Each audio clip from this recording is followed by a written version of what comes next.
Amis fidèles téléspectateurs, bonjour et bienvenue à l'émission Un talent, un métier. Un talent, un métier est une émission des programmes de Télé Pointe-Noire.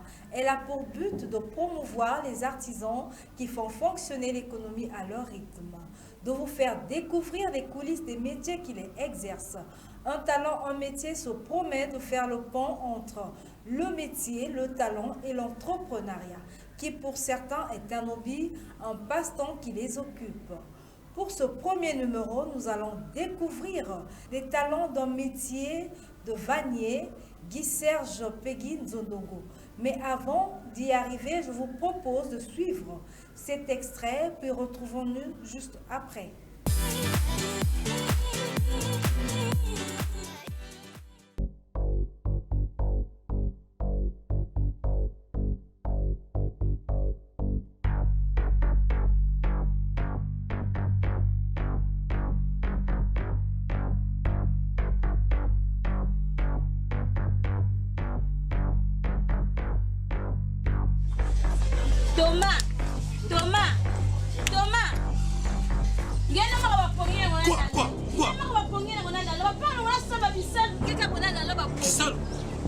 Qu'est-ce que tu veux ministre?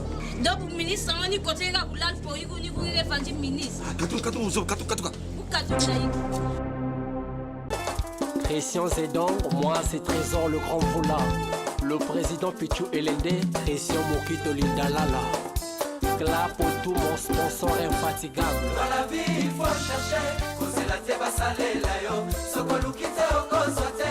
Soko salite oko liate komeka koibate.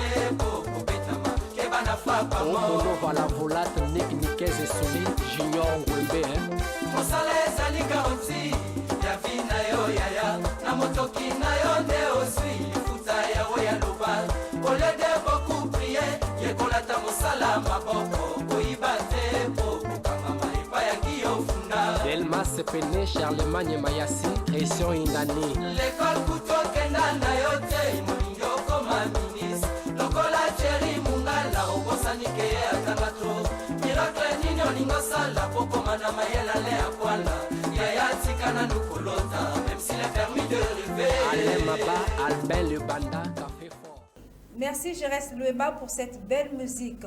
Je vous disais tout à l'heure que nous allons découvrir les talents du métier d'un vannier. Alors découvrons-le dans ce portrait.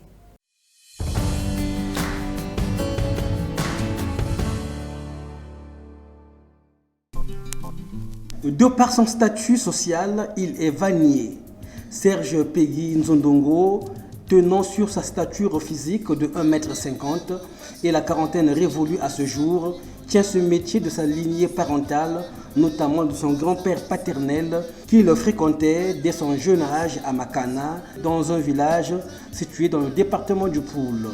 C'est donc tout le savoir-faire acquis dès sa tendre enfance et l'expérience accumulée autour de ce métier depuis des années dans sa pratique professionnelle qui vont ensuite emmener jusqu'à Pointe-Noire, capitale économique, où il pose ses valises et s'emploie courageusement à ouvrir un atelier personnel.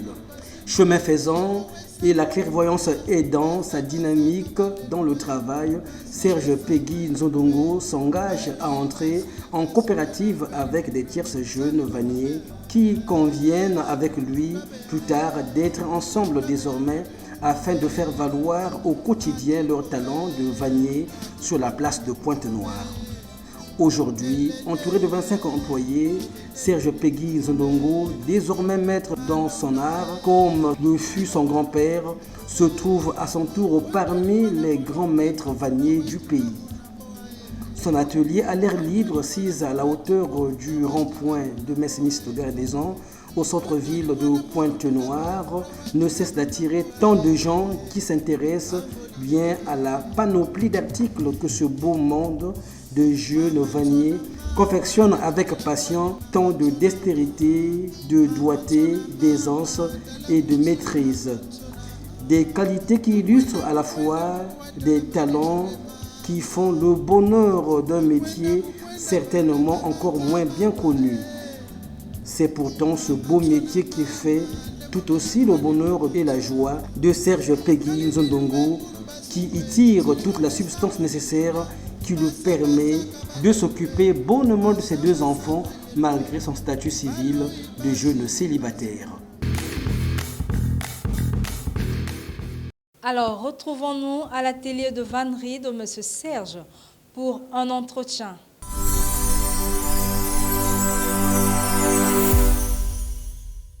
Bonjour, M. Serge. Bonjour, madame la journaliste. Comment allez-vous? Oh, ça va un peu. Moi, je suis un ressortissant de Makana. Comme vous le savez, que Makana, c'est dans la route nationale numéro 1. C'est un village de vanniers.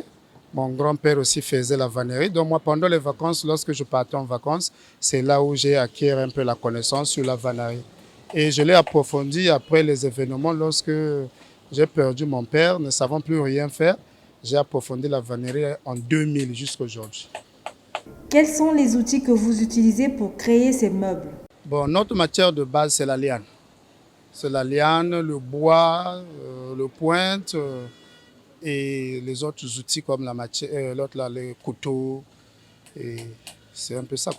Où est-ce que vous en procurez? Bon, les lianes, nous avons des récolteurs qui partent acheter ça dans la Lekoumou, plus précisément.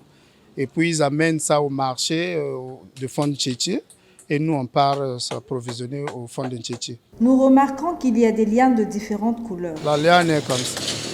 Nous, on ne colore pas, mais c'est lorsqu'on met le vernis que ça essaie un peu de passer les lianes qui sont un peu marron, vertes. La liane vient comme ça. Comment vous les conservez? Conserver, peut-être, on met seulement le vernis. Hein.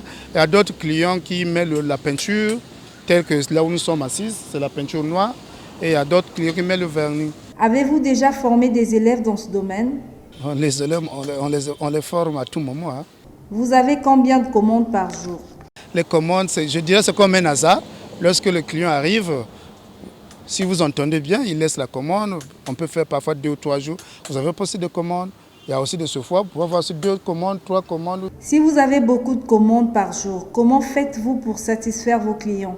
Bon, tel qu'ici, chez nous, nous sommes un peu organisés parce que c'est une petite coopérative. Nous sommes au moins au nombre de 15.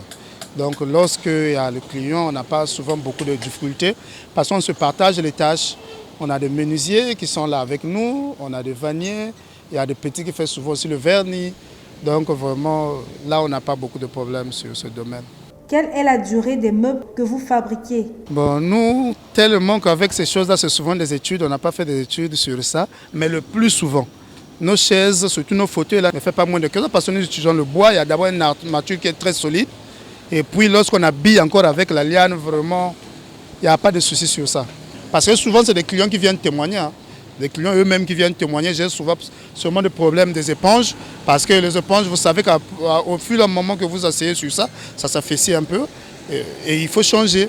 Mais ça, c'est avec le temps. Mais concernant les chaises, vraiment, c'est un peu difficile. Si ça s'affaissit, on ne peut pas le réparer. Non, mais il faut aller voir maintenant les garnisseurs. Parce que ça, c'est l'éponge. Là, c'est un problème de garnisseur. Donc là, il faut aller encore voir le garnisseur. Quels sont vos projets à venir? Les projets, sauf que ça ne manque jamais. On se bat.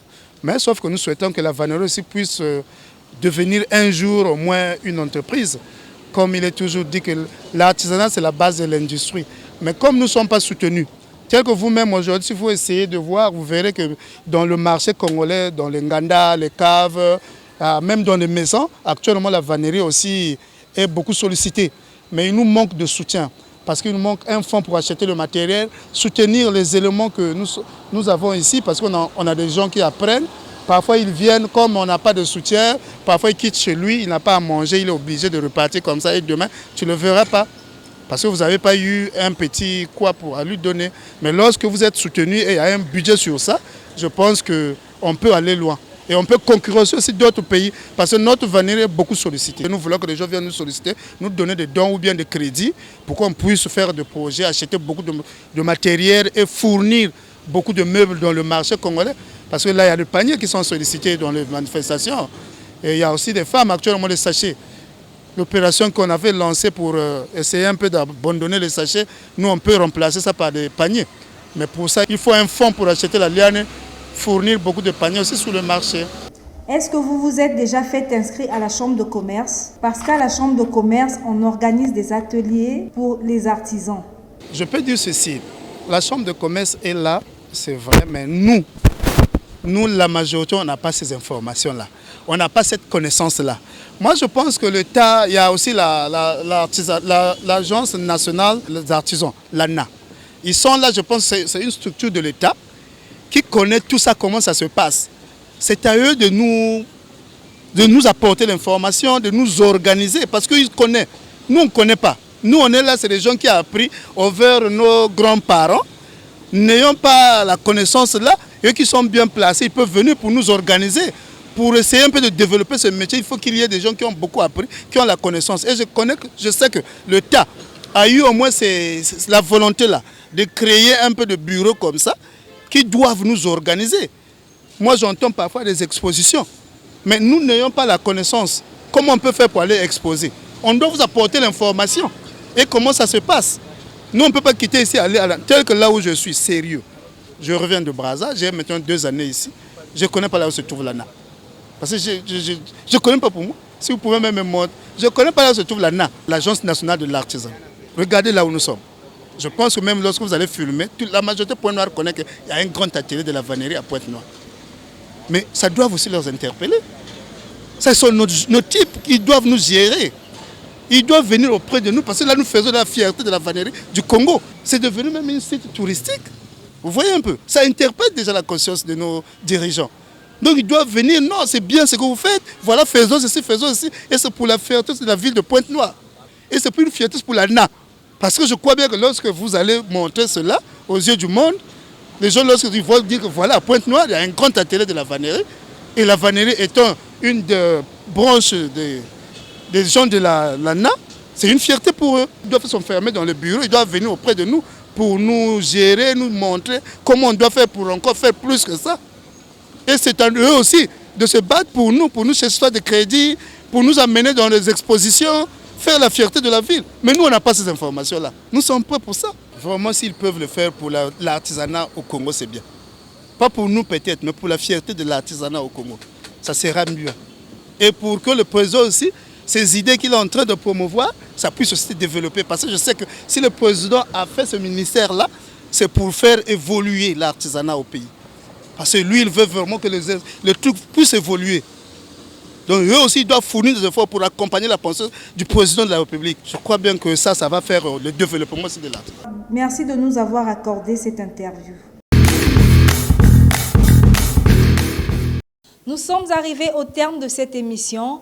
Merci de nous avoir suivis. Vous qui êtes Angoyo, Pakam, Bota, Luandjili, Faubourg, merci à vous partout là où vous êtes. Si vous voulez participer à cette émission, n'oubliez pas, envoyez juste un texto, n'appelez pas, envoyez un texto au numéro qui est affiché au bas de votre écran et nous allons vous répondre. Je vous dis merci, au revoir et à la prochaine.